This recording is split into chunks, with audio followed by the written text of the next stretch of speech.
This is the Mules Rider Chronicles podcast, episode 15. Fill her up and check the rye.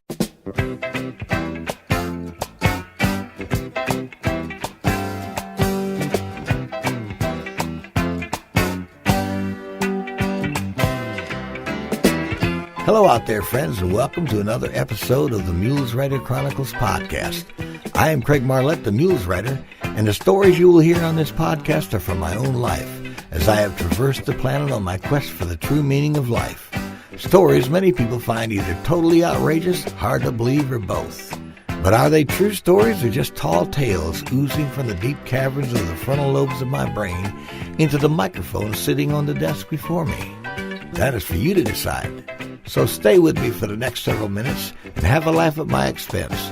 You might hear something sounding like echoes from your own life as well. Today's story is about a trip Jolyn and I made to New England in the early 90s to move my good friend George and his family to Florida. I was running the Good Samaritan Coffee House and decided to take a recently donated and untested van for the trip, which proved to be one of those decisions that may have come from my early days of being a fan of Mad Magazine. We made it there and back with everyone safe and sound, but not without being severely tested by Murphy's Law and just about every other thing Murphy had in his gig bag thrown at us along the way. So hop up here on my old mule and let's get ready for the next adventure entitled Fill Her Up and Check the Rye. It looks like we finally reached the day when driving a car is nearly as expensive as buying one. You can now pay at the pump with credit or debit cards of any kind. Or you can go inside and pay cash from your wallet or their ATM machine for a $1.95 convenience fee. Some petroleum companies even have their own in-house system now where you just run a little key holder with your credit information across the light and it takes it from there. What's next? GMAC financing available right there at your local convenience store? I dread the day when some Indian or Pakistani guy looks at me and says, "And how many months financing would you like for that tank of gas, sir?" To which I will probably reply, "Who can afford a full tank, buddy? Give me 10 gallons at 60 months. Of course, humans are an odd species. I don't believe in Darwin's theory of evolution, but we do seem to be able to adapt to nearly anything.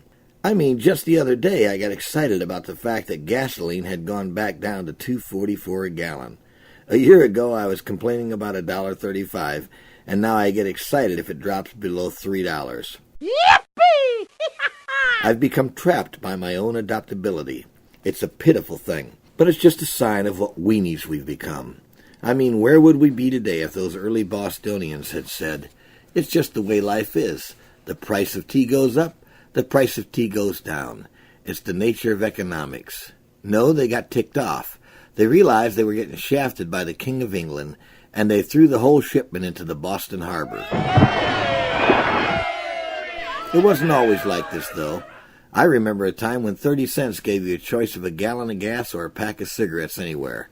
If there was a gas war going on, you could get 2 gallons. When you needed air in your tires, it was not only free, but some guy with a big smile would put the air in for you at no charge. "Okay, buddy, you're all set," right after he checked the oil and washed the windows. That's when they were called service stations. Now they're just convenience stores. And they certainly are more convenient for the guy who works there. It's 50 to 75 cents for me to pump air myself, and I better not dilly-dally or the pump will quit before I get all 4 tires filled. There I am, standing in the parking lot, completely surrounded by a world full of air, and I can't get any into my tires without paying some machine to gather it all up and squeeze it through that long, skinny rubber hose. It's at times like these that the conspiracy theories come to mind. Hey, just because you're paranoid doesn't mean they're not out to get you. I miss the days when I could fill up the tank of my 2-ton Ford Galaxy for about $7. Granted, it didn't have all the amenities we have today. There were no televisions with DVD players attached to every seat, no remote controls for opening the car from 50 feet away, and I didn't have digital meters that told me how much gas I had left in the tank and how many miles per gallon I was getting as I drove along. It had the basic AM radio, heater, power windows, and a big engine that would jump into action whenever I hit the gas pedal. And if it broke down, I could pretty much fix it myself with just a handful of wrenches and some coat hangers. If it couldn't be fixed, I could usually find another one somewhere for a few $100s. At some point, though, we all give in. I remember when it happened to me. It was a trip I made to Massachusetts to bring some friends of mine down to Florida. I had become a Christian since last seeing George and had given up the wildlife we had known together traveling with our band. At the time, I was running a street ministry for the homeless in Orlando. George had come to Florida with his son Michael for a visit with the intention of relocating his family of 7, and I had helped him to find a job here. Now we were going to Massachusetts to move the rest of his household. I had just picked up a used Dodge van that had been donated to our ministry and thought it was perfect for the trip. It had been a delivery vehicle for a small lumber company, and I was told it was still running good with no major problems. It had a big 360 cubic inch V8 engine and would have no trouble pulling us and the Sword family's belongings to sunny Florida. George had an old Volvo sedan, no relation to my yellow one of later fame, and the plan was for him to follow behind the van with as many passengers as he could carry. The rest would ride with me, Jolyn, my 3-year-old son Daniel, and George's furniture. Now, George lived in East Hawley, Massachusetts, and it was in the dead of winter, so the move to Florida had a timely ring to it.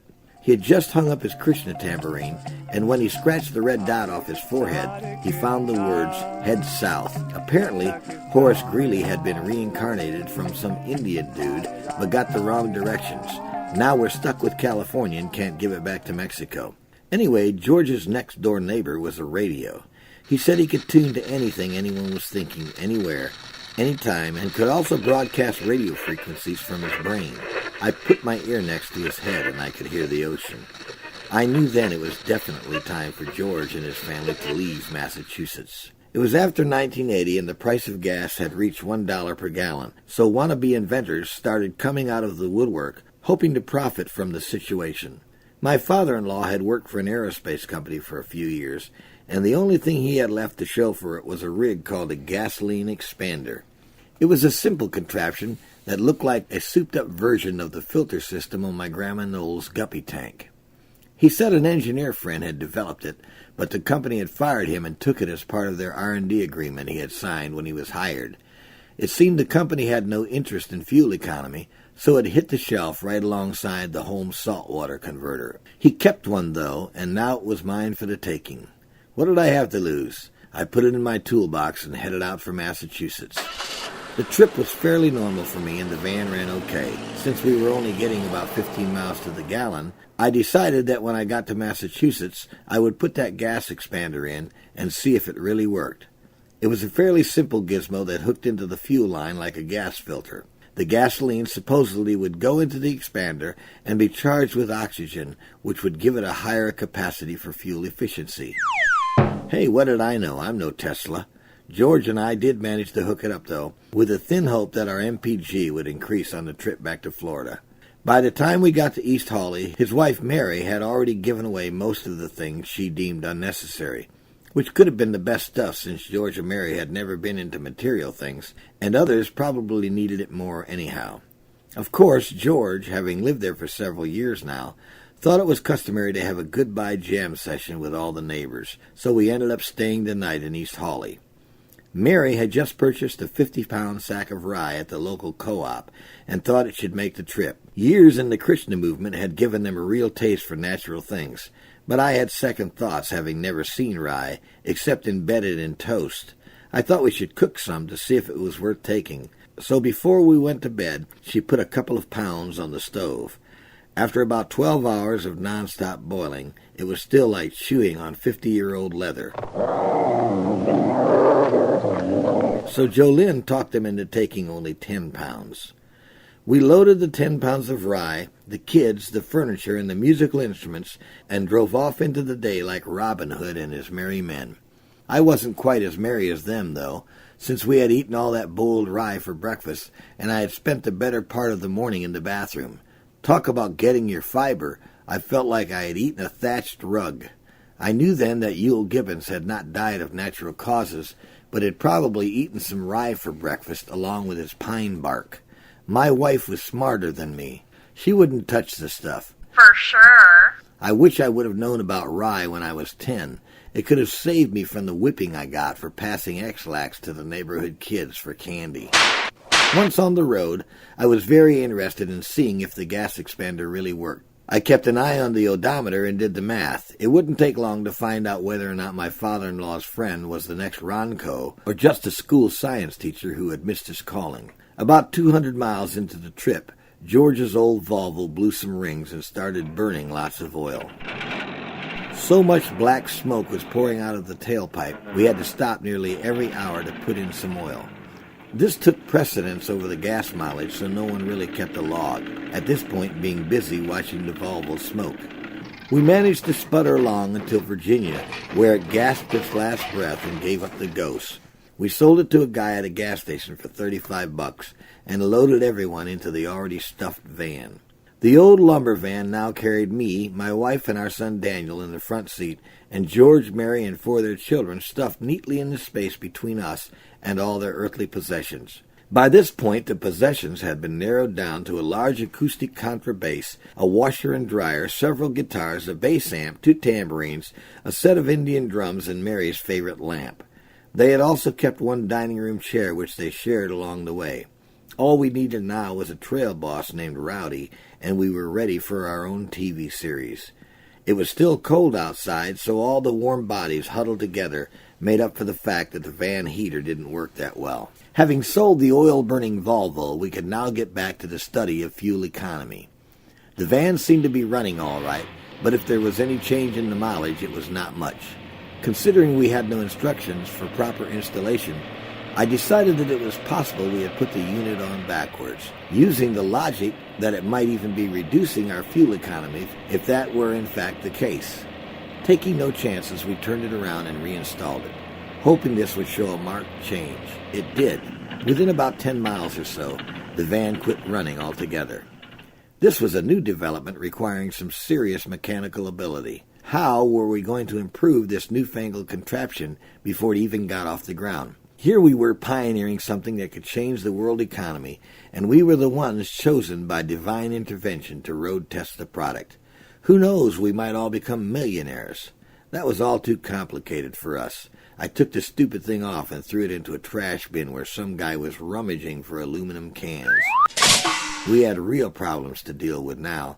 The van starter was refusing to engage. Lucky for George and me, our years as shade tree mechanics paid off. We quickly deduced that the flywheel was missing some teeth, and by using a large screwdriver, we were able to turn it around to a spot where there were good teeth to catch the starter. As long as we could remember this between stops and not turn the van off, we wouldn't need to do that again. This all worked well in theory, but required a lot of concentration to remember between stops. We missed a few times and had to do the old screwdriver trick. But all in all, it was a problem well solved, until the water pump blew. This happened around South Carolina, where we spent the better part of the night finding and then replacing the water pump. Of course, the van was not running and it was still cold outside, so lying under that van changing the water pump in the cold was no fun, especially since someone inside the van would yell something at me every 15 minutes, which, after I hoisted myself up from the ground to see what they were saying, usually went something like this. Are you done yet? It's cold in this van. As if George and I could be unaware of that fact, lying under the wet dripping hole where the water pump once was, while trying to put the new one on. We finally got the van fixed and headed off, eager to put this trip behind us. By the time we hit Georgia, the emotions were running high. Too high, in fact. Nearly everyone in the van had tears in their eyes, especially those in the back of the van, which I thought was highly unusual. It turned out that the exhaust had sprung a leak, and there were carbon monoxide fumes seeping in through a small hole in the rear floor of the van. We opened all the windows and hoped for the best. By this time we weren't sure if we might not be better off just to succumb to the fumes and go to sleep. At least this trip would be over. When we finally did cross the Florida line, it was a welcome sight, and we stopped to sample some of the free orange juice they were passing out at the Welcome Center on the border. Yeehaw! We must have looked a bit like the Clampett family pulling up in that old van stuffed full of tired bodies and looking like a garage sale on wheels. There was a car parked next to us that had "Just Married" written on the back window with soap. When the bride saw everyone piling out of that van, the look on her face told me that if her new husband had any intentions of starting a family, he would have to do it with someone else. Aware that every tragic opera needs a strong finale, the van broke down one final time, about 30 minutes from Orlando, and gasped its last breath. As it shuddered to a stop, no one spoke. It was as though we all knew this old trooper had fought his last battle. I hitched a ride to the coffee house and brought back another van to deliver George's family to their new home in Central Florida. No prayers were offered for the van.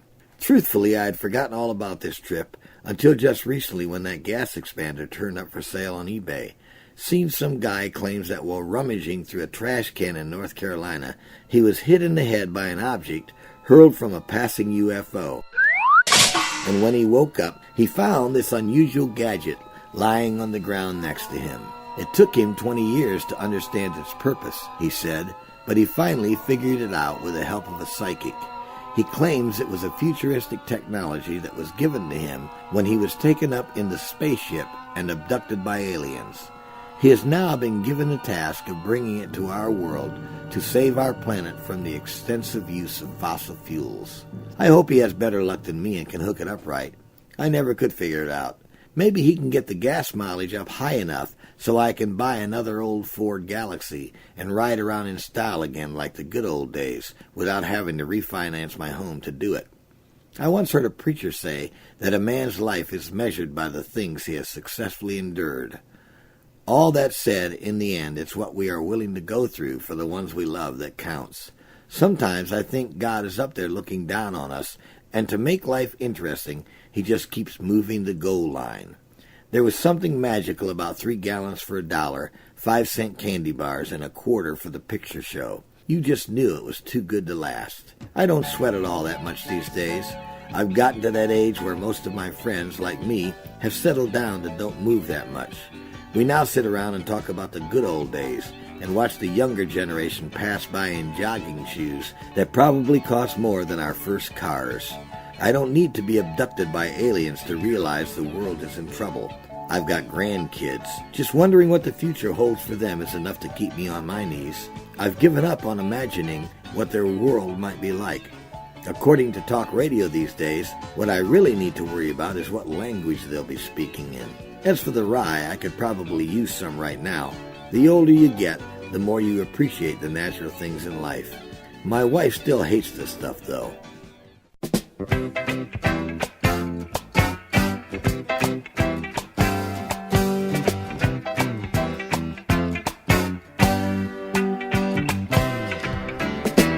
Well, thanks for joining me for my great adventure to rescue George and his family from the harsh New England winters. If you enjoyed the story, make sure you tell all your friends to listen into the podcast.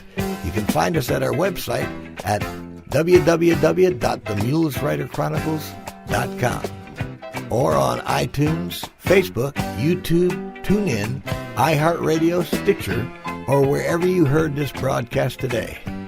Now make sure you tune in again and tell all your friends about us, and I look forward to you visiting me again next week for another story. Until then, this is the Mules Writer saying, so long.